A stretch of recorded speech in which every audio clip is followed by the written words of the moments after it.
اعوذ باللہ من الشیطان الرجیم بسم اللہ الرحمن الرحیم سورہ یاسین کی چند آیتیں پڑھ رہا ہوں۔ وَامْتَازُوا الْيَوْمَ أَيُّهَا الْمُجْرِمُونَ، اور اے مجرموں آج تم الگ ہو جاؤ۔ أَلَمْ أَعْهَدْ إِلَيْكُمْ يَا بَنِي آدَمَ أَلَّا تَعْبُدُوا الشَّيْطَانَ، اے اولاد آدم کیا میں نے تم کو تاکید نہیں کر دی تھی کہ تم شیطان کی عبادت نہ کرنا؟ انہ لکم عدو مبین، بے شک وہ تمہارا کھلا ہوا دشمن ہے۔ وَأَنِ اعْبُدُونِی، اور یہ کہ تم میری ہی عبادت کرنا۔ ھذا صراط مستقیم، یہی سیدھا راستہ ہے۔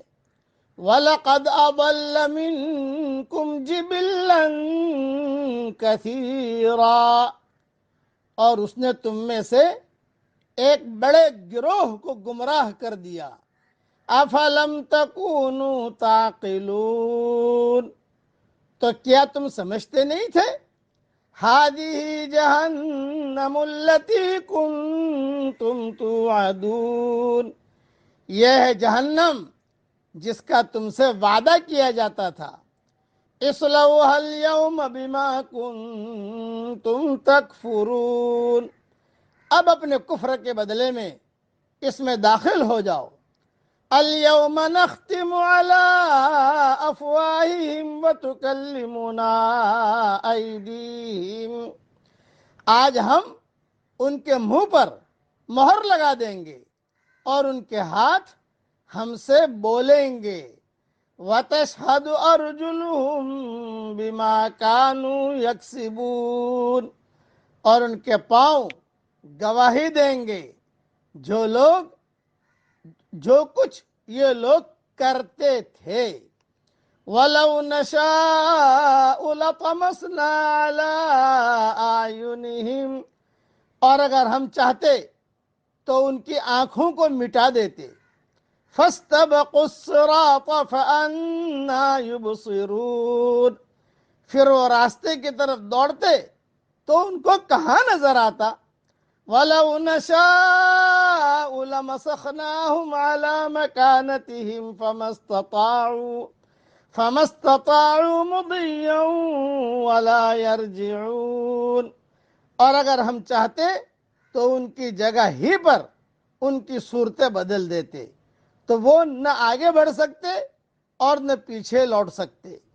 وَمَن نُعَمِّرْهُ نُنَكِّسْهُ فِي الْخَلْقِ، اور ہم جس کی عمر زیادہ کرتے ہیں تو اس کو اس کی پیدائش میں پیچھے لوٹا دیتے ہیں۔ أَفَلَا يَعْقِلُونَ، تو کیا وہ سمجھتے نہیں؟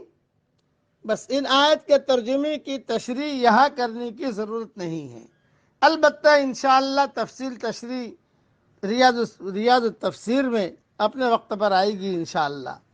خلاصہ کلام یہ ہے کہ بڑھاپا، بیماری، یہ ساری کی ساری چیزیں انسان کو پیچھے کی طرف لوٹ جاتی ہے۔ بڑھاپے میں آدمی بچپنے کی طرح ہو جاتا ہے، بچپن اور پچپن۔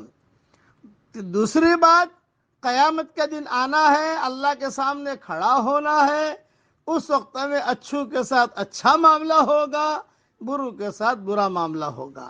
اس لیے نیکیاں کرنے کی کوشش کریں۔ اب میرے ساتھ نیکی تو ابھی کر ہی لیجئے، فوراً پڑھ لیجئے آپ۔ سبحان اللہ و بحمدہ، سبحان اللہ العظیم۔ اللہ تعالی ہم سب سے راضی ہو جائے اور قیامت کے دن کی رسوائیوں سے اللہ تعالی ہم سب کی پوری حفاظت فرمائے، آمین۔ وآخر دعوانا ان الحمد للہ رب العالمین۔